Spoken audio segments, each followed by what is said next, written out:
Olá, sejam bem-vindos ao canal Bandinet News. Se inscreva e deixe o comentário e likes para fortalecer o canal. Áudio com efeito 8D, use fones de ouvidos para ouvir a matéria em 8D. Bem, vamos para a região serrana do Rio. 35 bandidos da facção Comando Vermelho, CV, de alta periculosidade são condenados na região serrana por Bandinet News. O juiz Marcelo Alberto Chaves Vilas, da 2ª Vara Criminal de Nova Friburgo, região serrana do Rio de Janeiro, condenou na última terça-feira 35 pessoas acusadas de serem lideranças do tráfico na comunidade do Alto de Olaria, que pertence à facção Comando Vermelho, CV. O processo faz parte da chamada Operação Amálgama, coordenada pelo Ministério Público com apoio das polícias civil e militar, que investiga o tráfico de drogas na região. As condenações variam de 8 a 22 anos de reclusão pelos crimes de tráfico de drogas, porte ilegal de armas restritas, corrupção de menores e associação criminosa. Um dos condenados é Livaldo José da Silva,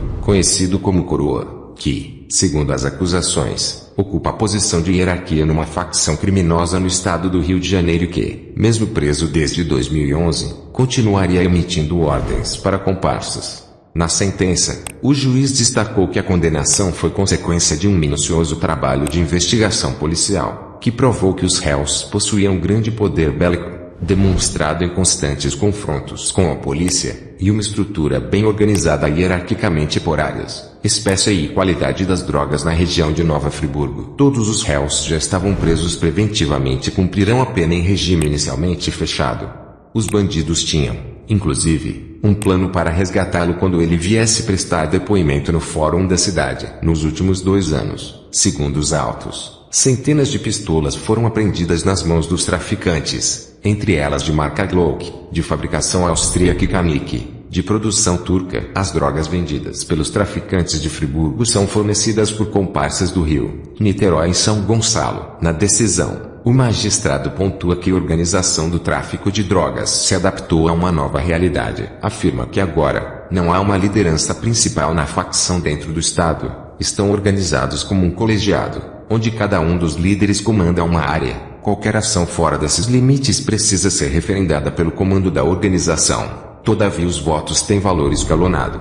Condenação recente. Vale lembrar que no último dia 29 de abril, o juiz Marcelo Alberto Chaves Vilas condenou uma dupla de traficantes que atuava no bairro Alto de Olaria. Douglas Montel Machado foi sentenciado a 15 anos e 2 meses e Igor Antônio Ribeiro de Oliveira pegou 11 anos de prisão pelos crimes de tráfico de drogas e resistência à ação policial. Na denúncia do Ministério Público, os dois trocaram tiros com policiais militares na rua Xingu, em janeiro do ano passado, e carregavam centenas de sacolés de cocaína. As embalagens continham imagens de super-heróis como Capitão América, e personagens de desenhos animados como Bob Esponja e Popeye. No tiroteio, um terceiro traficante, identificado como Wallace Davi da Costa Pimentel, foi morto. Ações penais. O paciente Coroa ainda tem um pedido de habeas corpus protocolado em oposição na justiça, assim como o teor das informações a prestar a esses assuntos: tráfico de drogas e condutas afins, crimes de tráfico ilícito e uso indevido de drogas, crimes previstos na legislação extravagante, origem, Central de Assessoramento Criminal de Direito Penal. Continuando na região serrana, bocas de fumo do CV, em Friburgo chegavam a faturar até mais que R$1 milhão por mês. As bocas de fumo do Alto da Olaria, em Nova Friburgo, na região serrana do Rio, faturavam semanalmente de R$200 mil a R$300 mil. Segundo os autos do processo que condenou 35 traficantes do Comando Vermelho, CV, conforme foi divulgado ontem, a polícia chegou a apreender uma contabilidade onde haviam anotações que chegavam a R$1 milhão. Na comunidade, haviam vários preços de drogas: pode R$5, pode R$10, pode R$20, pode R$30, pode R$50, maconha de R$5, maconha de R$10. Tanto lucro fazia os traficantes investir pesado em armamento como fuzis que custavam R$60 mil no mercado negro e pistolas, que saíam a R$12 mil. A proteção advinha de ameaças de facções rivais ou de confrontos com a polícia, que eram constantes. Um bar servia de base para o tráfico. Lá, usuários trocavam objetos ou equipamentos por entorpecentes. Em uma busca no local, a polícia apreendeu de uma só vez relógios, farta quantidade de telefones celulares, de cordões, pulseiras, anéis, brincos e pingentes, faqueiro prateado contendo 18 peças, aparelho para fisioterapia e cartões bancários. O dono do estabelecimento era suspeito de lavar o dinheiro do tráfico, inclusive se utilizando de notas frias de festas que nunca eram realizadas. Uma padaria também era utilizada pelos traficantes. Foi lá que foi apreendido um grande arsenal bélico, dentre os quais um fuzil AK-47, calibre 7.62 mm, um fuzil AK-15, calibre 5.56 mm, 10 granadas, 27 carregadores calibre 9 mm, um carregador para pistola calibre 40, 5 carregadores para fuzil, calibre 7.62 mm, 15 carregadores para fuzil, calibre 5.56 mm, 49 munições calibre 7.62 mm, 168 cartuchos calibre 7.62 mm, e 399 cartuchos calibre 5.56 mm. Os fuzis tinham a inscrição MDP, que significa Morro da Pedra, que faz parte do complexo do Alto da Olaria, indo direito para a Cidade Alta, zona norte do Rio. Investigação sobre guerra na Cidade Alta descobriu elo com Friburgo e levou à condenação de 20 traficantes da cidade serrana, por Mário Hugo Monquen. Uma investigação que se iniciou com uma apuração sobre uma guerra entre o Comando Vermelho, CV, e o Terceiro Comando Puro, TCP, pelo controle do conjunto habitacional Cidade Alta, em Cordovil, na zona norte do Rio. Descobriu um elo com traficantes de Nova Friburgo, na região serrana do Rio, que resultou, quase 3 anos depois, na condenação no início do ano de 20 bandidos que atuam no município do interior do estado. A ligação dos criminosos cariocas com friburguenses foi descoberta a partir da interceptação de uma conversa entre um bandido de vulgo Pastor, que atuava no Morro do Tuiuti, em São Cristóvão, na zona norte do Rio, com o traficante Laca, que morava na região serrana.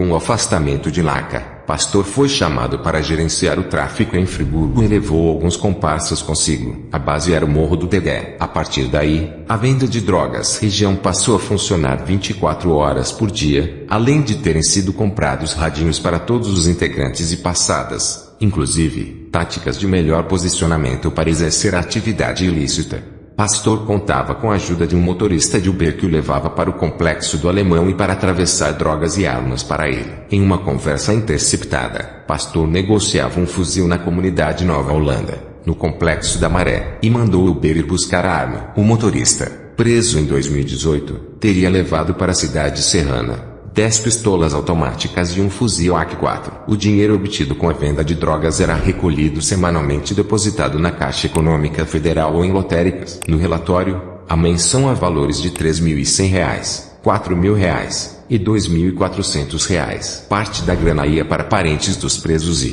também, para a reserva da organização, a chamada Caixinha do Comando Vermelho, CV. O tráfico também realizava a desapropriação de casas para serem ocupadas por bandidos. Havia participação na quadrilha das chamadas tias do tráfico, como tia Rejane, tia Preta e tia Meri. Rejane dizia que mandava, à frente da boca sou eu. Até um bandido cego fazia parte do bando. Ele ficava na articulação vendendo munições e drogas para o seu tio, o traficante de vulgo Curelo, que, segundo investigações, participou da invasão à Cidade Alta vestindo farda semelhante ao do batalhão de choque. Curelo também era frente na comunidade Cinco Bocas, em Brás de Pina. Os chefes do tráfico na região, Coroa e Baú, estavam presos na época. O traficante de vulgo Messi, que veio do Tuiuti para Friburgo ao pedido de Pastor, se exibia armado nas redes sociais. Os bandidos foram condenados a penas que variam entre 3 a 5 anos de prisão, todos em regime fechado menos Pastor, que teve o processo desmembrando e que encontra-se suspenso atualmente. Sobre a Guerra da Cidade Alta, a apuração descobriu que o traficante Baratão,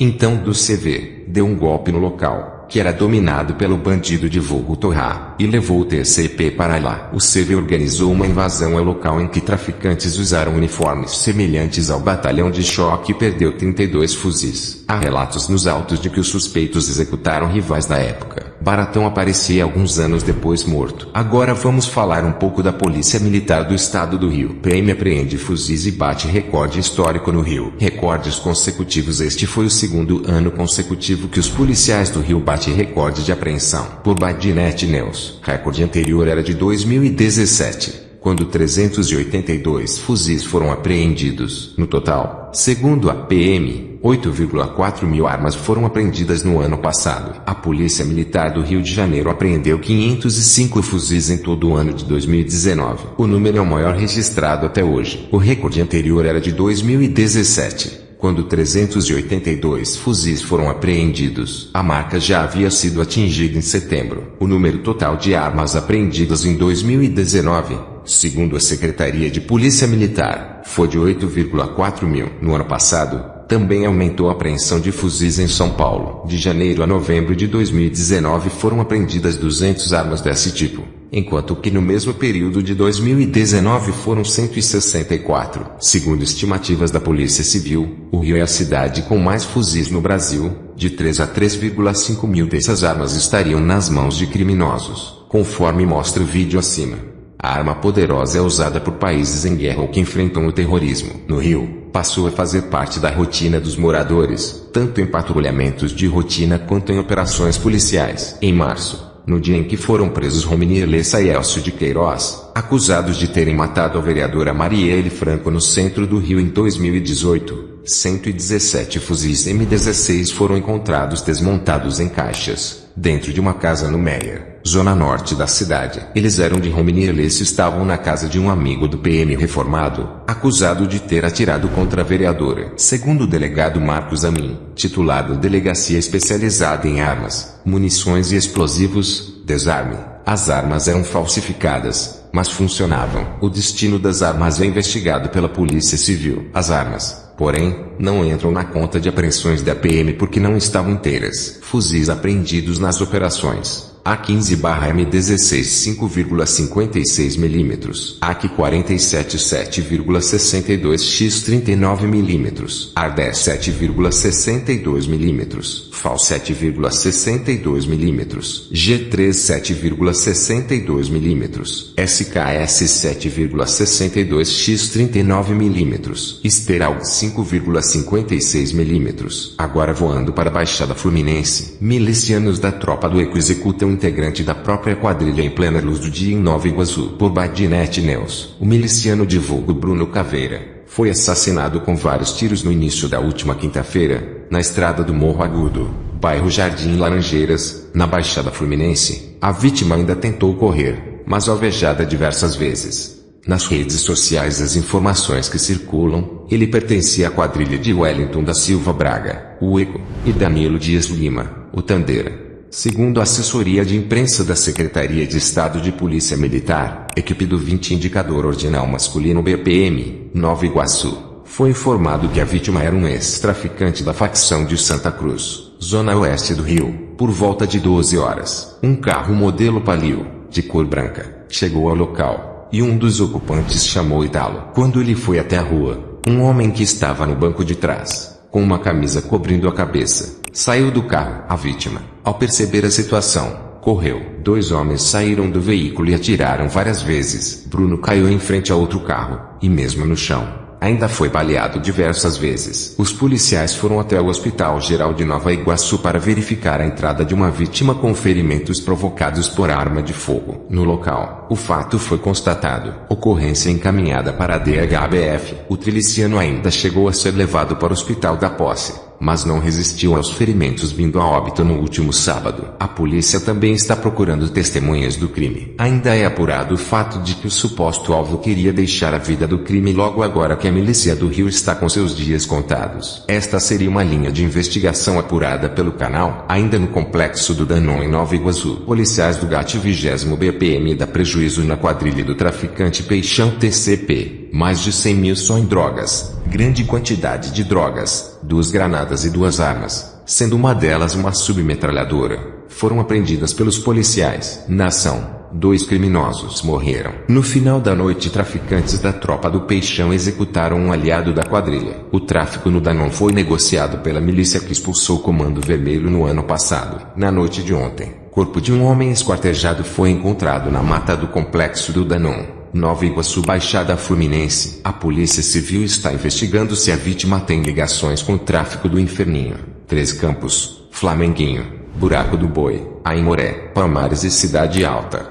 Segundo testemunhas, O corpo foi deixado próximo a uma área de desova por homens que saíram com sacos de lixo de um carro preto com parte do corpo, e logo depois fugiram do local. A polícia ainda não tem suspeitos do crime. Apesar da polícia ainda não ter confirmado a identificação do corpo, nas redes sociais se espalha a notícia que o corpo esquartejado do Alain, do Morro do Danon, segundo informes, deu volta no CVI e pulou para a facção TCP e foi morto pelo comparsa vulgo Pelezinho. Agora vamos para Mossoró, Rio Grande do Norte. STJ diz que Batman ainda faz parte da Liga da Justiça e o manteve longe do Rio. Por Mário Hugo Monquem, o Superior Tribunal de Justiça, STJ, decidiu em fevereiro que o ex-PM Ricardo Teixeira da Cruz, o Batman, permanecesse preso na Penitenciária Federal de Mossoró, Rio Grande do Norte.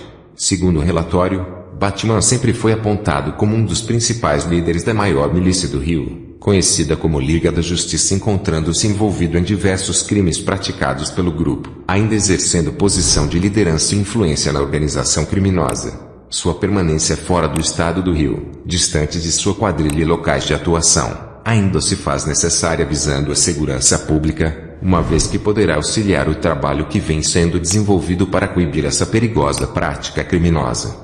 De acordo com os autos, em que pesam os argumentos defensivos, pelo que se depreende do histórico de Batman, não restam dúvidas quanto à sua atuação no seio da organização, não só pelos relatos trazidos pela Secretaria de Polícia Civil, mas por todo o histórico que envolve o criminoso, no que consiste a tudo que cerque as ações penais em curso. Para o STJ, Batman ainda apresentaria um perfil extremamente perigoso e ousado, com grande influência no seio de sua organização, ainda que recluso, sendo esta, inclusive, uma das razões que ensejaram sua transferência para a Unidade Prisional Federal, valendo lembrar, inclusive, que ele se evadiu da Unidade Prisional Estadual em que se encontrava, pela porta da frente. De acordo com o STJ, o poderio financeiro da organização criminosa em questão geraria uma quantia em torno de 300 milhões de reais por ano, valor esse que seria obtido por meio de diversas fontes ilegais de renda, com extorsões, exploração de sinal clandestino de TV a cabo, monopólio sobre a venda de botijões de gás, extração irregular de minerais, exploração do transporte alternativo, divisão territorial com traficantes, dentre outras atividades ilegais, o que teria motivado, inclusive, disputas internas, e gerado inúmeras vítimas inocentes. Voando para Niterói, região metropolitana, Lacoste é morto durante troca de tiros entre PMs e traficantes no Fonseca, em Niterói, por Alain Emiliano, Ari Lopes, Renata Sena e Sérgio Soares. Intensa troca de tiros foram relatados por moradores da localidade. Um homem, acusado de envolvimento com o tráfico de drogas, foi morto, na tarde desta última quarta-feira, durante a operação do 12º BPM, Niterói, na comunidade da Coreia no bairro Fonseca, em Niterói. De acordo com a PM, os agentes foram até a localidade com o objetivo de coibir o tráfico de drogas e reprimir a criminalidade na região. Durante a ação, houve intensa troca de tiros e um homem, conhecido como Lacoste, de 23 anos, foi morto. Uma pistola e um radiotransmissor foram apreendidos com o suspeito. O caso segue sob investigação da Divisão de Homicídios de Niterói, Itaporaí e São Gonçalo, que investiga as circunstâncias da morte. Voando para o centro do Rio, 6 PMs do BPRV são presos suspeitos de corrupção. Por Mário Hugo Monquem, o Ministério Público do Estado do Rio de Janeiro, MPRJ, por meio do Grupo de Atuação Especial de Combate ao Crime Organizado, GAECO/MPRJ, com apoio da Coordenadoria de Segurança e Inteligência C.S.I.MPRJ, e da Polícia Militar do Estado do Rio de Janeiro, através da Corregedoria, PMERG, prenderam, na última quarta-feira, 6 policiais militares por corrupção e organização criminosa no Batalhão de Polícia Rodoviária, BPRV. Além das 6 prisões, a Operação Alcades cumpre mandados de busca e apreensão. A investigação teve início a partir de notícia-crime formulada por integrante de uma das empresas achacadas pelos policiais militares denunciados. O relato informava que os policiais, valendo-se do aparato existente nos postos 5 e 20 do BPRV, realizavam fiscalizações, autuavam e retinham veículos, até obterem contato com os proprietários ou representantes das empresas para, em seguida, solicitar e exigir o pagamento de propina em troca de isentar tais veículos da fiscalização pelos referidos postos do batalhão.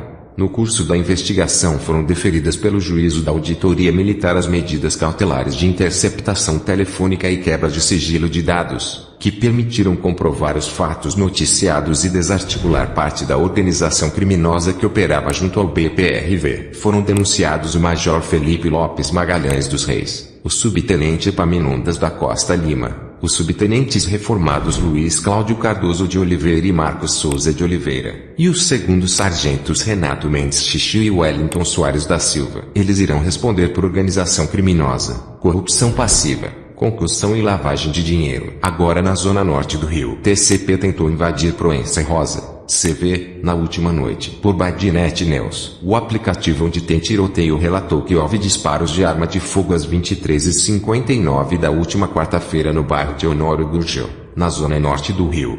Segundo relatos, os tiros teriam sido de uma suposta tentativa de traficantes do Complexo da Pedreira, ligados ao Terceiro Comando Puro, TCP, a comunidade Proença e Rosa, dominada atualmente pelo Comando Vermelho, CV. Muitos tiros foram disparados na divisa. Um blindado da polícia ficou estacionado nos acessos do Morro do Chaves para evitar conflitos e a Proença estava com mais de 30 traficantes do CV no interior da comunidade.